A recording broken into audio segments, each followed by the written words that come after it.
So recently I watched a Friendly Geordies video and he mentioned something I thought was quite interesting and wanted to learn more about, and that was Future Made in Australia, a scheme in Australia I believe that's looking to increase jobs in renewable energy, things like that. And I thought it seemed like a great idea.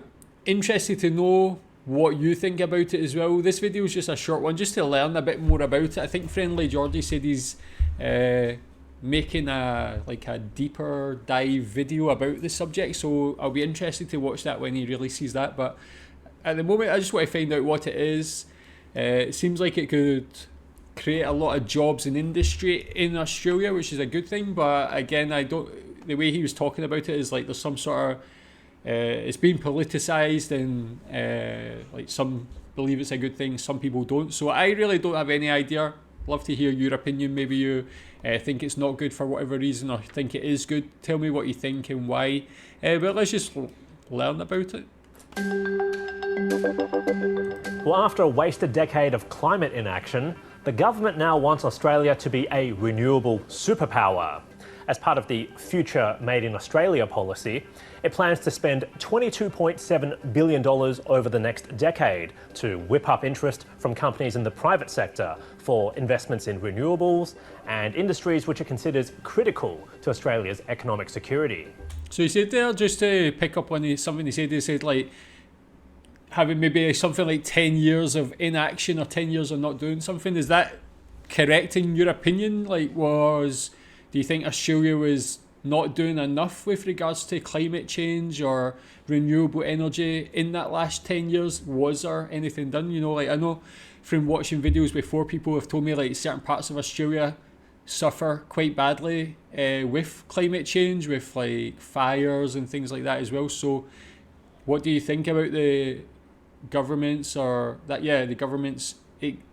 previous response to climate change? Do you think it's strong enough, not strong enough? Tell me more. Basically, the government is hoping to spark a manufacturing boom, just like the United States experienced after the Biden administration pledged trillions of dollars in support for companies investing in certain industries that further its national security. Other places like the European Union are also adopting similar measures to attract more investment. So the Australian government felt a bit of FOMO and followed suit. As for who receives this generous financial support in Australia, the government will make these decisions based on whether it's in our national interest. One way to get the cash is through the Net Zero Transformation Stream. Basically, the government is looking at whether a project can make a significant contribution towards net zero emissions. And it's already earmarked renewable hydrogen, green metals and low-carbon liquid fuels as the industries to back.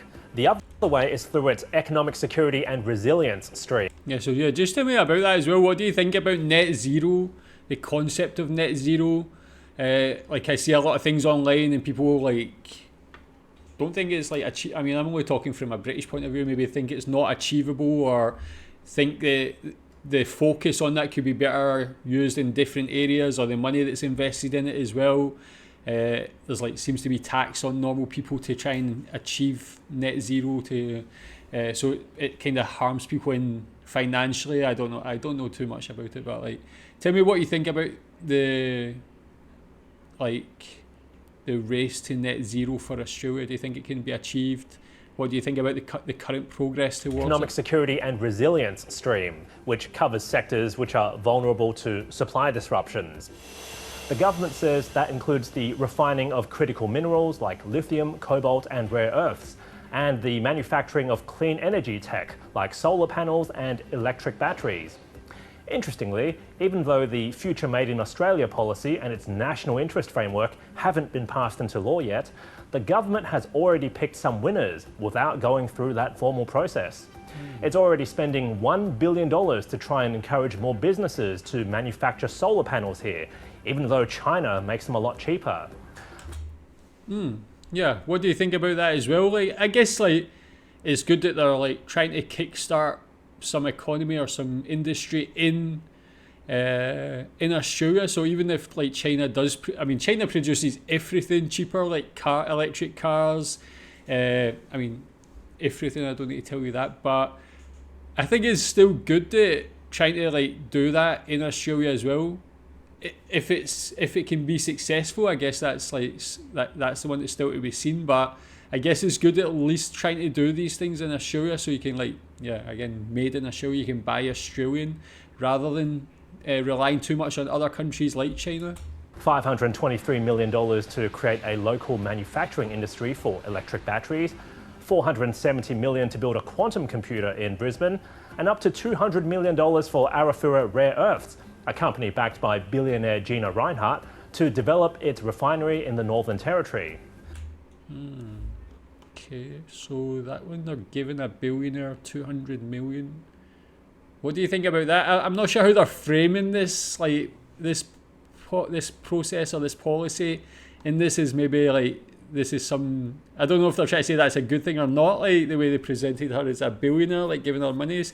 Could she just pay for that on her own, like whatever the change that needs to be made? I don't know. And there's a little bit of support for small businesses as well.